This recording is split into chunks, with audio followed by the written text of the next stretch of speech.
তোমরা কি সোশ্যাল মিডিয়ার দুই বড় গিরগিটির খোঁজ পেয়েছো এখনো পর্যন্ত?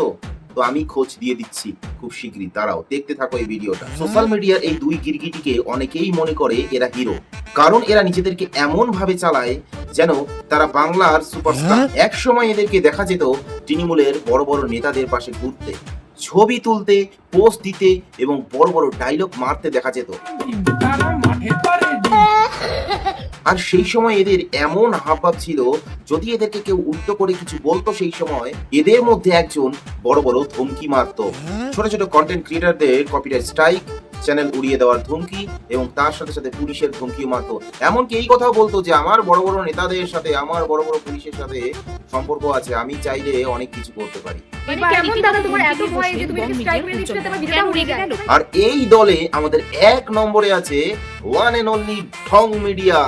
এই ঢং মিডিয়ার হাঁটা চলা, ভাবভঙ্গি পুরোপুরি যদি দেখো একদম ভিআইপি এন্ট্রি। कौन है ये लोग? कहां से आते हैं? এই ঢং মিডিয়া এমন ভাবে রূপ বদলালো, যেই না বিজেপি সরকারে এলো ঢং মিডিয়ারও রঙও ঠিক বদলে গেল। দীর্ঘ লড়াইয়ের পরে বিজেপি সরকার यही नहीं, अभी और सुनिए। আর এই ঢং মিডিয়া রং বদলানো দেখে গিরগিটিও ভাবছে যে দাদা একটু ধীরে, এত দ্রুত রং পাল্টালে আমাদের চাকরি চলে যাবে তো।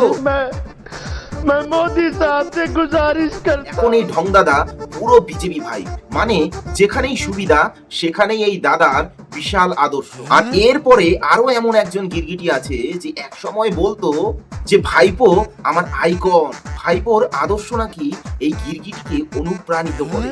যে কিনা ভাইপোকে নিয়ে গান বানিয়েছে সে ঠিক রাতারাতি বিজেপি জেতার পর গান পাল্টে দিল।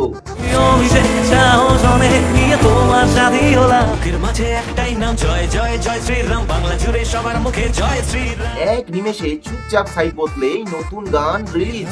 এই দুটো গিরগিটি ভাবছে যে এদের চালাকি কেউ ধরতে পারে। এই বিশ্ববিখ্যাত ঢ্যামনা সিঙ্গার ও ঢং মিডিয়া দাকে একটাই কথা বলতে চাই, ভাই তোরা তো কোনো রাজনীতিবিদ না, তোরা তো কন্টেন্ট ক্রিয়েটার, মানে তোরা তো একটা আর্টিস্ট। যখন তোদের টিএমসি ভালো লাগতো তখন তোরা টিএমসি কে নিয়ে অনেক ভালো মন্দ বলেছিস, অনেক ঘুরেছিস, তো সেটা বুক ঠুকে বল।